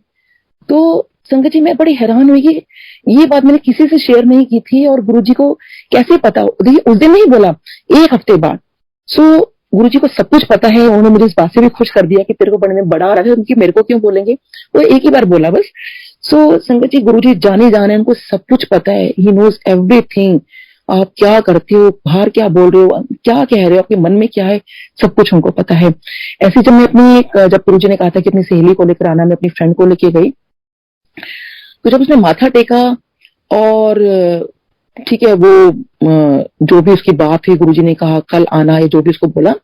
सो हम लोग जब बाहर निकल कर आए लंगर करने के बाद, सो मुझे बाहर आके वो कहती है कि मैं आज तो यहाँ पर आ गई हूँ, मैं दोबारा कभी नहीं आऊंगी, मुझे क्योंकि यहाँ मुझे आके बिल्कुल अच्छा नहीं लगा। मुझे बहुत बुरा लगा जब मेरी फ्रेंड ने मुझे ऐसे बोला। मैंने मन में कहा, मैंने कहा गुरुजी देखो आपने बुलाया था, और देखो देखो गुरुजी के बारे में मैं कुछ नहीं सुन सकती, उस टाइम भी नहीं और अभी भी नहीं। सो मुझे बहुत बुरा लगा और मुझे लगा कि मैं तो गुरुजी के कहने पे बुलाया था कि ठीक है नहीं आना तो मत आओ, but I feel so bad. But संगत जी जैसे वो अंपायर सीट से जैसे हम गेट से निकलते हैं तो थोड़ा सा आगे जाके जैसे ही उसने अभी जस्ट लेफ्ट टर्न लिया ही था और एकदम से शी जस्ट टर्न अराउंड और कहती है कि नीलम वापस चल। मैंने कहा क्या हुआ? तो कहती बस तू अंदर वापस चल। मैंने कहा यार आज्ञा लेने के बाद ना दोबारा अंदर नहीं जाते, मेरे को डांट पड़ जाएगी। सो कहते नहीं नहीं मुझे नहीं पता, तू अंदर चल बस। उसको देखिए कहाँ गुरुजी ने, कहाँ वो मना कर रही है कि मैं नहीं जाऊंगी, और कहती तू मेरा ना इंट्रोडक्शन करवा देना जरा। सो मैं तो फिर पहले इस बात से डर रही थी कि कहीं गुरुजी गुस्सा ना कर दे कि मतलब आज्ञा लेने के बाद हम अंदर जा ही नहीं सकते थे। तो वो लेकिन मेरे पीछे पड़ गई कि तू अंदर चल मेरे साथ। खैर हम लोग अंदर गए। सो वो मेरे आगे थी, उसने फिर दोबारा माथा टेका और उसने इशारा भी किया मेरे को लाइक कि भाई इंट्रोडक्शन वाली बात पे इंट्रोडक्शन करा। And I was just about to say कि गुरुजी ये मेरी, तो गुरुजी एकदम से मुझे कहते हैं चल जा बड़ी आई डॉक्टरनी की वकील। और मेरे को, और वो भी हैरान कि मैंने तो गुरुजी को अभी तक बताया नहीं कि डॉक्टर नहीं है। तो गुरुजी का मैसेज कितना क्लियर था कि चल जा बड़ी आई डॉक्टरनी की वकील, यानी कि मैं कोई नहीं हूं वहां वकालत करने के लिए खड़ी हुई, और गुरुजी को पता है कि वो कौन है। अब मैं गुरुजी के वहां तक मैं ले आई हूं, और अब गुरुजी और उसका कनेक्शन, मेरा कोई कनेक्शन नहीं है। सो वो गुरुजी जानते हैं कि कब कैसे किसका कैसे क्या कनेक्शन है। ऐसी संगत जी, मैं उसकी मेरी फ्रेंड की बात आई तो मैं बताती हूँ। देखिए गुरुजी के हर चीज में, हर बहुत बहुत कहते हैं कि हर चीज में ब्लेसिंग्स हैं। तो एक बार लोहड़ी का दिन था, तो गुरुजी ने हमें प्रसाद बांटा था। सो जो तिल वाले लड्डू होते हैं। सो मेरी जो फ्रेंड है डॉक्टर शताब्दी, सो इसने क्या था, इसने वो प्रसाद को रख लिया। आज तक उसने वो प्रसाद रखा हुआ है, तो देखिए आज तक वो कभी खराब नहीं हुआ। सो इतने साल हो गए, तो अभी 2008 की मैं बता रही हूँ आपको, जब गुरुजी ने चोला छोड़ दिया। 2008 में हमारा मौलाना आजाद मेडिकल कॉलेज का एलुमनाई डिनर था हम लोगों का। तो उसकी मैं जॉइंट सेक्रेटरी थी, तो सारा कुछ मेरे पास, काफी कुछ मेरे ऊपर, बहुत सारी, मतलब एक भार होता है ना जॉइंट सेक्रेटरी जब आप होते हो तो। सो मेरी ना तबियत अचानक बिगड़ गई वहां पर, बहुत ज्यादा। सो मैंने उनको कहा भी कि मैं स्टेज पे नहीं बैठ पाऊंगी, तो उन्होंने कहा कि नहीं नहीं, ये तो जितने जो भी कुछ आपने करना है ये करके आप जाना। सो समहाउ मैं गुरुजी को याद करती है कि गुरुजी प्लीज ये फंक्शन को थोड़ा सा वो आप करो, मतलब मैं निकल भी नहीं सकती। खैर वो जो भी काम था वो हुआ, और उन्होंने कहा अब डिनर लग गया तो डिनर आप सब आ जाओ। तो मेरी हिम्मत नहीं थी डिनर करने की, और मैं बाहर निकली बड़ी मुश्किल से, और आई वाज ऑलमोस्ट कोलैप्स। और वो किसी ने मुझे देख लिया, मेरी डॉटर मेरे साथ में थी, और मेरी बेटी फटाफट भागी, और किसी ने बताया, क्योंकि सब एक दूसरे को जानती, सब डॉक्टर्स ही थे वहां पे, कि भाई डॉक्टर नीलम जो है, मतलब कुछ कोई गिरा है बड़ी जोर का कुछ। तो वहां पेमेंट की, तो खैर मेरा समहाउ मैं बच गई, और फटाफट मुझे भाई एलएनजेपी कैजुअलिटी के अंदर मुझको लेके गए वहां पर। सो जब मुझे स्ट्रेचर पे लेटाया गया और लेके जा रहे थे, तो डेफिनेटली मेरे को बस लग रहा था कि मैं अब नहीं बच पाऊंगी। सो मैंने अपने बच्चे, मेरे बहुत रो रहे थे, दोनों बहुत छोटे थे, और मैं दोनों को प्यार कर रही थी कि पता नहीं मतलब अब मेरा क्या होगा। और हस्बैंड फटाफट मतलब गाड़ी लगा के उन्हें पार्किंग में लगाकर वो आए। तो जिस वक्त मुझे स्ट्रेचर पे अंदर लेके जा रहे थे, बच्चों को तो बाहर ही रोक दिया था। सो मुझे कुछ कुछ आवाजें आ रही थी कि अरे इनको हार्ट अटैक आया, इनको हार्ट अटैक आया है। और वो मुझे कि इनको ये इंजेक्शन लगाओ, ये इंजेक्शन लगाओ, मुझे कुछ बहुत, और मैं बिल्कुल सिंक करती हुई जा रही थी, मैं मतलब मेरी सांस बिल्कुल छूटती जा रही थी एकदम से। सो बस मुझे बस ये ध्यान था कि मैं गुरुजी को याद कर रही थी। गुरुजी का मंत्र जाप समहाउ स्टार्ट हो चुका था। बस मैं गुरुजी का मंत्र जाप कर रही थी, गुरुजी को याद कर रही थी कि गुरुजी मेरे बहुत छोटे बच्चे हैं, देखो मुझे बचा लो। और बस मैं गुरुजी को याद कर रही थी, और बिल्कुल मेरी सिंकिंग फीलिंग थी। उसके बाद हस्बैंड, क्योंकि एलएनजेपी में बहुत साल उन्होंने काम किया है, सो वो एकदम से आया। वो सोची मेरे को संगत जी इंजेक्शन बस लगने ही वाला था, तभी मेरे हस्बैंड की एंट्री हो गई। उन्होंने कहा आप क्या कर रहे हो, कौन सा इंजेक्शन लगा रहे हो। तो डॉक्टर गुस्सा खा गए, कहते कि अरे हम पेशेंट को बचा रहे हैं, और आप मतलब उनको नहीं पता था कि हस्बैंड भी डॉक्टर है, क्योंकि उनको कैसे पता होगा, क्योंकि नए नए डॉक्टर्स आ गए थे। सो हस्बैंड ने कहा कि नहीं नहीं, इनको हार्ट अटैक वगैरह कुछ नहीं आया है, इनको हो नहीं सकता हार्ट अटैक। तो वो मेरे हस्बैंड को गुस्सा करने लगे कि अरे आप पेशेंट की जान बचानी है। वो कहते हैं कि आप किसी सीनियर डॉक्टर को बुलाओ। तो उन्होंने कहा कोई सीनियर डॉक्टर नहीं है। खैर हस्बैंड ने तो घर वहां बहुत शोर मचा दिया, और क्या सीनियर डॉक्टर्स आए, सब उनके फ्रेंड्स निकल कर आ गए कि अरे। तो वो बेसिकली देखिए उनको हार्ट अटैक नहीं था, वो मुझे गैस्ट्रिक अटैक हुआ था, उसकी एसिडिटी का अटैक था मुझे, जो कि बिल्कुल ऐसा लगता है कि आपका हार्ट अटैक आया है। सो वो था कि अगर वो इंजेक्शन मुझे लग जाता तो शायद वो मेरे को नहीं बचना था। वो गुरुजी का मैं नाम ले रही थी, तो उन्होंने राइट टाइम पे हर चीज कर दी। उसके बाद लेकिन मेरे को फिर वो एसिडिटी के लिए भी उन्होंने बड़े सारे इंजेक्शन लगाए, मुझे नो रिलीफ। मेरी जब अंदर मैं थी और मेरा सब कुछ मतलब सब कुछ ट्रीटमेंट चल रहा था, मेरे दिमाग में बस यही ख्याल आया कि मैं ना अपने पेरेंट्स को एक बार फोन कर लूं, क्योंकि अब मुझे लगता नहीं कि मैं बचूंगी, तो अपने पेरेंट्स की एक बार आवाज सुन लूं। और मेरी जो फ्रेंड है डॉक्टर शताब्दी, मैंने कहा मैं इसको मैं बता दूं कि देख मैं अब जा रही हूँ, अब तेरे से मिलना नहीं होगा। सो पेरेंट्स को मैं फोन नहीं करा, क्योंकि मुझे लगा वो कोई घबरा ना जाए उनको अब मेरी आवाज से। और शायद मैंने फोन करा और एकदम कट कर दिया उनकी आवाज सुनकर। फिर मैंने अपनी फ्रेंड को फोन किया। सो इसको ये गुड़गांव रहती है, और इसने जैसे सुना कि मेरी ये कंडीशन और मैं ऐसा बोल रही हूँ, इसने रात को अपने ड्राइवर को उठाया और गुड़गांव से ये मेरे पास मिलने आई रात को, आधी रात को। और तब तक मेरे को कोई आराम नहीं आया था, और मेरे सारे जूनियर सीनियर वहीं खड़े थे, सबका डिनर भी सब ऐसे ही हो गया था, क्योंकि ऑब्वियसली मैं इतनी बहुत क्रिटिकल कंडीशन में थी। सो ये मेरे पास आती है और मेरे को कहती है चल तुम मुंह खोल। तो मैंने कहा क्या हुआ, कहती तुम मुंह तो खोल। तो मैंने मुंह खोला, इसने मेरे मुंह में कुछ डाला, और संगत जी मैं एकदम उठ के बैठ गई। और कहती है तेरे को पता है कि मैं तेरे मुंह में क्या डाला है। मैंने कहा क्या डाला है। कहती तेरे को याद है गुरुजी ने एक बार हमें प्रसाद दिया था। और मैंने कहा हाँ। सो कहती है कि मैंने वो आज तक संभाल के रखा हुआ है। तो वो ही प्रसाद था जो मैंने तेरे मुंह में डाला है। तो सोची संगत जी, वो गुरुजी का दिया हुआ प्रसाद जब उसने मेरे को दिया और मैं कैसे ठीक होके बैठ गई। और फिर वो कैजुअलिटी में हम लोगों ने सब डिनर किया और वहीं पर और बिल्कुल बिल्कुल मैं ऐसे हो गई जैसे मुझे कुछ हुआ ही नहीं हो। सो गुरु जी की देखिए कितनी मतलब उनके प्रसाद में, उनकी हर चीज में बहुत बहुत ब्लेसिंग्स है, उनके नाम के अंदर, उनकी हर चीज में। और ऐसी गुरुजी ने फिर मेरे को लाइफ दी जब 2010 के अंदर मेरे को गॉल ब्लैडर की प्रॉब्लम भी स्टार्ट हो गई थी और मेरे को डेंगू का जबरदस्त सबको पता है 2010 में कितना डेंगू का कितने लोग चले गए थे और कितना बुरा हाल था। सो मेरा भी प्लेटलेट काउंट्स कम हो गए और जब मैं एडमिट थी सफदरजंग हॉस्पिटल में तो डॉक्टर्स आए और उन्होंने मेरे को देखा और मेरे हस्बैंड को बाहर ले गए और मेरे हस्बैंड को कहते हैं कि डॉक्टर साहब we are very sorry to say आपकी वाइफ के पास सिर्फ 15-20 मिनट बचे हैं। सो मेरे हस्बैंड तो बिल्कुल बाहर खड़े हो गए कि मैं इसको कैसे बताऊं, ये इसकी मम्मी अंदर बैठी है, बच्चों को कैसे बताऊं कि ये सिर्फ 15-20 मिनट के लिए है। सो तभी वहां एक रात को डॉक्टर आ रहे थे तो हस्बैंड जो है वो गुरुजी को अरदास लगा रहे थे और माँ काली को बहुत मानते हैं बचपन से। उनको कह रहे थे कि इन दोनों ने उनकी लाइफ में क्या किया, कहीं गुस्सा भी था और वो कहीं बहुत अंदर से तकलीफ भी थी इनको कि भाई इन्होंने क्या किया। सो तभी वो डॉक्टर आते हैं, कह रहे हैं अरे तुम तो गुरुजी के पास जाते हो ना। नहीं, उससे पहले पूछा कि तुम यहाँ पे कैसे खड़े हो, तो उन्होंने कहा सर ऐसे ऐसे मेरी वाइफ को डॉक्टर्स ने हैंड्स अप कर लिए और आपको ये पता है कि डेंगू का तो कोई इलाज है नहीं, और जब हैंड्स अप कर लिए तो और बता दिया कि 15-20 मिनट है, क्योंकि वो सारे सिम्टम्स मुझे आ गए थे। तो जब उन्होंने कहा कि अच्छा मुझे अपनी वाइफ से मिलवाओ। सो अंदर आए तो कहते हैं आपको कैसा लग रहा है। मैंने कहा सर मुझे बिल्कुल ठीक लग रहा है। कहते हैं बोलो जय गुरु जी। मैंने कहा जय गुरु जी। कहते हैं आप हो गए बिल्कुल ठीक। तो संगत जी जय गुरु जी ना कोई ऐसा ही वर्ड नहीं है हम ऐसे ही बोल दें। तो सोचिए उस टाइम जय गुरु जी बोलने में कितनी ताकत थी कि मैं आज आप सबके साथ में सत्संग शेयर कर पा रही हूँ। सो गुरु जी का बहुत बहुत शुक्राना है, हर चीज का बहुत शुक्राना है। और देखिए गुरु जी में he is everything, actually everything. और देखिए जब मैं भी जब गुरु जी के पास जब जाना शुरू हुई थी, बचपन से होता है ना, हर इंसान का होता है कि हम हर भगवान से जुड़े होते हैं।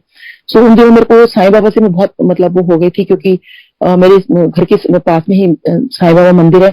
तो पहले मैं एम्पायर स्टेट जाने से पहले मैं साईं बाबा मंदिर को जाती थी और उनके माथा टेकती थी। सो वो भी मेरा वहम दूर किया गुरु जी ने, क्योंकि जो डिवाइन लाइट है वो सब एक है। क्योंकि जब मैं साईं बाबा मंदिर गई सो हस्बैंड ने कहा कि नीलम हम गुरु जी के पास जा तो रहे हैं, साईं बाबा को माथा टेका, वहां टेका, और ये तो फिर तुम मूर्ति रूप में देख रही है, वहां तुम साक्षात गुरु जी से मिलेंगे, क्यों तो टाइम वेस्ट कर रही है। तो मेरे मुंह से ये निकला कि नहीं, साईं बाबा तो साईं बाबा है और गुरु जी है। गुरु जी यानी साईं बाबा से मतलब जो साईं बाबा है वो हाई लेवल पर है। सो ये मेरा मतलब था। सो बस मेरे मन में ये विचार आया कि भाई मैं सच में ये लोग हैं, एक ही है। सो मैंने साईं बाबा को बोला, मैंने कहा साईं बाबा अगर आप सच में गुरु जी अगर वो इतने पावरफुल है ना आपके जैसे, so sorry Guru ji, but मेरे मन में यही था। सो अगर आपने जो आज चोला पहना है क्या वही चोला आज गुरु जी ने पहना होगा। सो संगत जी आप मानोगे मैं जब वहां गई हूँ तो गुरु जी ने उस दिन साईं बाबा ने टर्कॉइश कलर का यानी फिरोजी कलर का चोला पहना था और गुरु जी ने वही सेम चोला। फिर मुझे लगा एक कोइंसिडेंस होगा, मैं नेक्स्ट वीक फिर मेरी यही कि आज भी आपका सेम चोला होगा, तो नेक्स्ट वीक फिर सेम चोला। और ऐसे मुझे ड्रीम में भी दोनों ने व्हाइट चोला पहना हुआ है। तो हर तरह से मुझे मतलब बता दिया कि तो गुरुजी सब कुछ है संगत जी और साईं बाबा ने मुझे ड्रीम में भी आके बोला कि गुरुजी जो है तेरे को पता है कि तूने तो पता नहीं कितने अच्छे कर्म कर लिए थे जो तेरे को गुरुजी मिले हैं, और गुरुजी भी मुझसे 42 बार ऊपर है। ऐसे मुझे एक ड्रीम में एक अघोरी बाबा ने कहा कि मैं भगवान श्री कृष्ण को ढूंढ रही हूँ और वो कहते हैं कि तेरे को नहीं पता जो तेरे गुरुजी वही तो श्री कृष्ण है। फिर ऐसे तीनों माता रानी मेरे ड्रीम में आती हैं और मुझे बताती हैं, मैं बहुत रोती हूँ कि माता रानी मैंने एक्चुअली गुरुजी के चक्कर में ना आपके पास आना छोड़ दिया है। सो वो कहती है कि हम तेरे को यही बताने आए कि जो तूने रास्ता चुना है गुरुजी का वो बिल्कुल सही रास्ता है और इसी रास्ते पे चलो। सो देखिए हमें सच में संगत जी गुरुजी पे सब कुछ आप छोड़ दीजिए, कोई इफ एंड बट्स नहीं आपकी जिंदगी में, कहीं कुछ नहीं, टोटल सरेंडर मतलब टोटल सरेंडर। और अब तो मेरे को धीरे धीरे, हालांकि देखिए हमारा ये ह्यूमन एरर होता है, हमारे ह्यूमन नेचर के अंदर है कि हमारे वो इफ एंड बर्ड्स ये सब चीजें होती हैं, तो वो भी गुरुजी खैर जानते हैं। लेकिन आप दिल खोल के गुरुजी के आगे अपने जो अरदास लगानी है, जो आपने बोलना है, जो कुछ कहना है, आप प्लीज गुरुजी के आगे सब कुछ कहिए। क्योंकि देखिए गुरुजी आप जो भी कुछ जब करेंगे ना आपका विद सॉल्यूशन करेंगे, खाली सुनेंगे नहीं, वो आपको एक सॉल्यूशन के साथ आपको हर चीज बताएंगे। और ऐसे ही गुरुजी कहीं जब मैं गुरुजी के साथ एक चीज और बड़ी प्यारी होती थी मेरे साथ कि मैं जब गुरुजी के जब भी मैंने जाया करती थी तो गुरुजी जब भी माथा टेकना तो गुरुजी के चरण जरूर छुआ करती थी मैं। सो गुरुजी को पता था कि जब भी आएगी मेरे चरण छुएगी, तो गुरुजी कई बार मुझे देखते कि साथी कभी चरण ऊपर कर लेते थे, या कभी पाँव छुपा लेते थे और गुरुजी के पाँव नहीं मिलते थे मुझे। और फिर मुझको बहुत मैं उदास हो जाती थी कि गुरुजी आपके चरण नहीं मिल रहे। सो फिर गुरुजी एकदम मुस्कुराते थे और एकदम एक चरण बाहर निकालते थे। सो ये बड़ी प्यारी-प्यारी गुरुजी से मेमोरीज़ हैं कि गुरुजी और मेरे ये सब गुरुजी मेरे बीच में, क्योंकि उस टाइम में ये क्या चीज़ शेयर करती ना ये सब चीज़ें किसी से। बट ये गुरुजी और मेरे साथ ही सब चीज़ें चल रही होती थी। और गुरुजी का बहुत शुक्राना बोलूँगी कि गुरुजी ने अपने वैसे तो गुरुजी हमेशा ही हैं, बट लास्ट मोमेंट भी गुरुजी का मुझे चरण छूने का मौका मिला। तो हर तरह से गुरुजी का शुक्राना है, हर तरह से। और देखिए हम गुरुजी को ना, मतलब मैंने कईयों को एक चीज़ किसी ने मुझे बोला कि हम तो वेट कर रहे हैं गुरुजी की, गुरुजी का ना तब हम सत्संग करवाएँगे जब गुरुजी हमारी ये इच्छा पूरी कर देंगे। मतलब प्लीज़ गुरुजी से आप ना ये डील मत करिए। मतलब मुझे बहुत अजीब लगा उनका ये कहना। मैंने कहा आप एक काम करो, आप सत्संग कराओ और देखो आपकी चीज़ कैसे पूरी होती है। सो हमें प्लीज़ संगत जी ये सब चीज़ें ना आप कोई ना करे ऐसे। आप गुरुजी को सिर्फ मानो, अपने श्रद्धा भाव से मानो और सिर्फ उन पे हर चीज़ छोड़ दो, मैं तो यही बोलूँगी। और देखिए जब हम गुरुजी के पास भी जाया करते थे, तो जैसे मैंने बताया कि मेरे बेटे की कुछ-कुछ स्कूल की प्रॉब्लम चल रही थी। देखिए कैसे वो गुरुजी ने इसको एक तो स्कूल चेंज नहीं होने दिया। जब उसके कॉलेज के एडमिशन की बात आई, सो जब कॉलेज में जब एडमिशन हो रहा था, सो हमें था कि उसको बहुत मन था कि एसआरसीसी में हो या किसी और डीयू कॉलेज में हो जाए, रामजस में, हिंदू कॉलेज में हो जाए। लेकिन वही था, मैंने बेटे को बोला कि मैंने कहा बेटा नंबर भी तो इतने लेकर आने चाहिए थे ना। वो भी गुरुजी की कृपा है कि जहाँ मेरा बेटा पढ़ाई के अंदर बहुत गड़बड़ हो गया था, इसलिए क्योंकि उसको वो बहुत फास्ट बोलता है एक्चुअली। सो टीचर को ना कुछ भी समझ नहीं आता था और वो समझ नहीं पाता था कि टीचर क्या पूछ रही है, या तो जो भी उसका रीजन था वो बहुत लंबा अलग से सत्संग है। सो लेकिन इसने बहुत मेहनत की है, क्योंकि जब इसके बोर्ड के एग्जाम थे तो मैंने गुरुजी को कहा, मैंने कहा गुरुजी आपसे बड़ा कोई टीचर नहीं है, आपसे बढ़कर कुछ भी नहीं है, तो प्लीज आप मेरे दिमाग में डालो और मैं अपने बेटे को पढ़ाऊंगी। और मैंने कैसे वो इकोनॉमिक्स उसको पढ़ाई। सो जब एडमिशन की बारी आती है तो उसका बहुत मन की मम्मी डीयू में एडमिशन हो जाए, तो वही था कि कैसे होगा। तो रामजस कॉलेज में हमें किसी ने कहा कि आप किसी से मिल लेना। सो हमें वहां मिलने गई, मैं वो टीचर का नाम ही भूल गई, क्योंकि देखो गुरुजी ने ये भी चीज कर दी कि अप्रोच से कुछ नहीं करना, मतलब मेरे को नाम ही बुला दिया। अब वो कहने लगे आपको किससे मिलना है। मैंने कहा सर वो कोई, मैंने ऐसे कोई नाम बोला। सो कहते नहीं यहाँ तो ऐसा नाम वो कोई नहीं है। मैं कहा सर एक्चुअली मैं नाम भूल गई हूँ। कहते मुझे बताओ किस काम से आए हो। तो मैंने कहा सर ऐसे मेरे बेटे का एडमिशन का चक्कर है, सो मुझे ना उनसे बात करनी थी। तो कहते हैं अब देखिए मैं उनको जानती नहीं पहचानती नहीं, और एकदम से कहते हैं कि अच्छा आपके पास सर्टिफिकेट्स हैं। मैं कहा सर मेरे पास सर्टिफिकेट्स तो नहीं है। सो कहते हैं कमाल है, आप एडमिशन के लिए आए हो सर्टिफिकेट्स नहीं है। सो कहते क्या है आपके पास। मेरे पास बाई चांस एक फोटोकॉपी पड़ी थी उसकी मार्कशीट की। मैं कहा सर मेरे पास यही है। कहते अच्छा एक काम करो, देखिए पता नहीं वो सब गुरुजी करने वाले हैं, कहते सर्टिफिकेट मंगवाओ और ये 200 रुपए की पर्ची नीचे जमा करा कर आओ। सो मुझे नीचे पता चलता है कि वो 200 रुपए की पर्ची जो है वो एंटी रैगिंग फॉर्म के लिए भरी जा रही है। सो मैंने जब वो एंटी रैगिंग फॉर्म भरा तो उसमें उन्होंने कहा कि ठीक है अपने बेटे का नाम इस पर लिख दो, और बेटे का नाम लिखकर जब हम नाम बुलाएंगे तो आपने आना है और हम वो करेंगे। तो मैं वहीं खड़ी थी, मैं वहां से हिली नहीं कि कोई स्लिप इधर उधर ना कर दे। तो जैसे उसने मेरे बेटे के नाम की स्लिप उठाई, तो एकदम से उसने जो नाम पुकारा, तो मैं गुरुजी का नाम नहीं लेती हूँ इसलिए नहीं लूंगी, तो जो गुरुजी का एक्चुअल नाम है वो उन्होंने लिया कि यहाँ ये कौन है। और मैं एकदम हैरान थी, गुरुजी का नाम कैसे लिया, मतलब और क्योंकि मेरे बेटे का नाम मृणाल है, तो उसके अंदर ही गुरुजी का नाम, मतलब सॉरी गुरुजी के नाम में बेटे का नाम छुपा हुआ एक्चुअली। सो मैंने उनको बोला, मैंने कहा सर ये नाम नहीं है, ये नाम है। कहते ओ हाँ हाँ हाँ सॉरी ये मृणाल नाम है।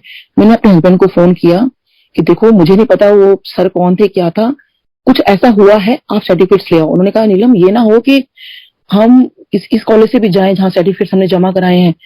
मैंने कहा आप आ जाओ सर्टिफिकेट निकलवा के, बस कुछ हुआ है मैं बाद में बताऊंगी। तो मुझे पूरा विश्वास था गुरुजी का नाम आ गया तो बेटे का एडमिशन तो हो गई। फिर सर्टिफिकेट्स आ गए, मैं उस सर के पास गई, तो उन्होंने जहाँ एक राउंड होना था वहां पर, वहां 15 लोग बैठे थे और वो बहुत ऐसे लोग थे कि एक एक चीज चेक कर रहे थे। तो मुझे लग रहा था मेरे का बस यहीं पे मार्क्स जो है, क्योंकि उसके वैसे तो बहुत अच्छे मार्क्स थे, 3 में डिस्टिंक्शन थी 92% और काफी अच्छे मार्क्स थे वैसे तो। लेकिन फिर भी देखिए बच्चों के 100% 99% आते हैं, तो वो बच्चे भी वहां खड़े थे। सो बस मैंने कहा गुरुजी आप देख लेना, क्योंकि पता नहीं मतलब कैसे आप करोगे, बट लेकिन गुरुजी का नाम आ गया था तो मुझे पूरी उम्मीद थी कि देखो पता नहीं गुरुजी क्या करते हैं, सब गुरुजी पे छोड़ दिया था मैंने। सो पता चलता है बेटे का एडमिशन हो गया। सो वो जो टीचर थे एक, तो वो कहते हैं कि आपको पता है कि आपका बेटे का एडमिशन कैसे हुआ है? क्यों नहीं, मैंने उनसे पूछा कि सर मुझे एक बात जाननी है कि बेटे का एडमिशन कैसे हो गया, क्योंकि हम तो टीचर का नाम भूल गए थे, हमारी जान पहचान भी हमारी वेस्ट चली गई थी, क्योंकि हमें तो मेरे को तो नाम ही मैं भूल गई थी उनका। सो कहते हैं कि डॉक्टर साहब हमें को भी समझ नहीं आया, कभी ऐसा होता नहीं है, देखिए क्योंकि गुरुजी पर जब हम कुछ छोड़ते हैं ना तो वो बड़ा पक्के वाला काम कराते हैं। तो वो कहते हैं कि जिस वक्त आपके बेटे की फाइल मूव कर रही थी उस टाइम कोई भी कैंडिडेट नहीं था, तो उन लोगों ने कहा कि ठीक है एक काम करते हैं कि जो कट ऑफ लिस्ट है वो थोड़ा हम डाउन कर देते हैं, और उस कट ऑफ लिस्ट जो है वो आई थिंक आधे या पौने, जब तक मेरे मतलब बेटे का जो एडमिशन प्रोसेस रहा है तो उतनी ही देर में वो कट ऑफ लिस्ट जो है नीचे रही है, उसमें आपका बेटा आता था, उसके नंबर आ रहे थे, इसलिए उन्होंने एडमिशन दे दिया। तो देखिए कोई मतलब मेरी क्या जान पहचान काम आई, मैं तो नाम ही भूल गई थी। सो मैंने तो सिर्फ गुरुजी से था कि गुरुजी आप देख लेना, और मैंने संगत जी गुरुजी से कभी ऐसे कुछ नहीं मांगा गुरुजी मुझे ये दे दो मुझे वो दे दो। मैं गुरुजी के पास हमेशा कहती हूँ गुरुजी आपको जो बेस्ट लगता है ना वो मेरे लिए करना, क्योंकि देखिए वो बेहतर जानते हैं, हमें भी नहीं पता हम हमारे लिए क्या अच्छा है क्या बुरा है, वो जाने जान है, सब कुछ उनको पता है। तो मैंने उनको छोड़ दिया और देखिए बेटे का एडमिशन हो गया। और ऐसे ही जब मैं गुरुजी को एक बार मैं माथा टेकने गई अंपायर स्टेट में, तो मेरे मन में यही विचार आ रहा था, मैंने कहा गुरुजी आपने सब कुछ तो मुझसे पूछ लिया, कभी मेरे बारे में ऐसा कुछ बताया तो है, मन में सोच रही हूँ सब कुछ मेरे मन में, कभी आपने ऐसा तो कुछ बताया नहीं जो कभी मेरे से पूछा नहीं हो, कभी तो कुछ बोला मतलब बताया होता मेरे बारे में ऐसा, हर बार तो मेरे से पूछ लेते हो कहाँ रहती हो, कितने बच्चे हैं, कहाँ क्लिनिक है, सब कुछ तो हमेशा पूछ लेते हो। सो जैसे मैंने माथा टेका, सोचो मैं, आप सोचिए संगत जी, मैं ये सब सोचती हुई जा रही हूँ मन में, और जैसे मैंने माथा टेका तो गुरुजी मुझे कहते हैं हाँ भाई फिर तो मौलाना आजाद से है। तो मैंने कहा हाँ जी गुरुजी। आप संगत जी मौलाना आजाद मेडिकल कॉलेज मेरे कॉलेज का नाम है, और मैं जैसे मुड़ी मैंने कान पकड़े, मैंने कहा गुरुजी आज के बाद आप पे कभी शक नहीं करूंगी, और गुरुजी से मुस्कुराए, और मैंने कहा गुरुजी आज के बाद कभी शक नहीं करूंगी। तो कॉलेज का नाम तो कभी गुरुजी ने पूछा ही नहीं था। सोचिए संगत जी कितने कॉलेज हैं, मेरे कॉलेज का नाम बता देना, क्योंकि और कोई मतलब वहां पे तो इंट्रोडक्शन का कोई मतलब ही नहीं था कि कोई इसको इससे मिलवाए या कुछ, और कॉलेज का नाम कौन बताता है। सो ऐसे कॉलेज का नाम बता दिया। ऐसे मेरी मम्मी को लाइफ दी गुरुजी ने, और जब मेरी मम्मी बहुत बहुत ज्यादा बीमार पड़ गए थे और हॉस्पिटल में एडमिट थे, तो डॉक्टर्स ने कह दिया था कि उनकी एंजियोप्लास्टी करानी पड़ेगी और एंजियोग्राफी करानी पड़ेगी, और उसके बाद फिर जो भी प्रोसेस होगा हो सकता है कि वो सब आपको बाईपास सर्जरी, पता नहीं क्या क्या बता दिया था। तो मम्मी भी बहुत डर गए थे, और बस मेरे दिमाग में ये था कि मैं डॉक्टर को तो ये बात नहीं बोल पा रही थी कि मुझे गुरुजी के पास जाना है या कुछ ऐसे है। मुझे था, मैंने कहा डॉक्टर साहब मुझे ना अब थर्सडे तक का टाइम दे दो। उस दिन मंडे का दिन था जब डॉक्टर ने हमें बोला, कहते हैं कि आप कैसे डॉक्टर हो, क्योंकि मेरे हस्बैंड के फ्रेंड थे वो, कहते हैं आपकी वाइफ कितनी अजीब बातें कर रही है बीइंग अ डॉक्टर की, उनकी मम्मी इतनी क्रिटिकल कंडीशन में है और मुझे कहती है कि थर्सडे तक टाइम दे दो, क्योंकि मंडे के बाद थर्सडे ही गुरुजी को हम मिल सकते थे, और मुझे मतलब फ्राइडे तक मैंने टाइम मांगा था। मैंने कहा डॉक्टर साहब मैं थर्सडे नाइट को आके मैं अपनी मम्मी को एडमिट कराता हूँ, मुझे थर्सडे नाइट तक। तो वो बड़े हैरान हुए कि क्या बात है। सो कहते हैं मैं रिस्क नहीं ले सकता एज ए डॉक्टर, आप अपनी मम्मी को अपने रिस्क पर अपनी मम्मी को आप घर ले जाओ।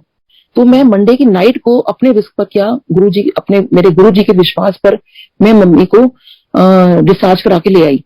सो मुझे काफी लोगों ने बोला भाई इतनी क्रिटिकल कंडीशन में मम्मी को लेकर आ गए हो, और मैं कहा डॉक्टर्स रख नहीं रहे हैं, वो कहते हैं कि हम सुबह ऑपरेशन कर देंगे, ये सब करना है, मैं गुरुजी के बिना तो मैं कुछ काम नहीं करूंगी मैं। सो मुझे ये पता था कि गुरु जब कोई ऐसे जा नहीं सकता था तो उनकी फोटोग्राफ हम गुरुजी के पास ले जाया करते थे। तो मुझे किसी ने कहा अपनी मम्मी की फोटोग्राफ जो है वो गुरुजी के पास आप ले जाना।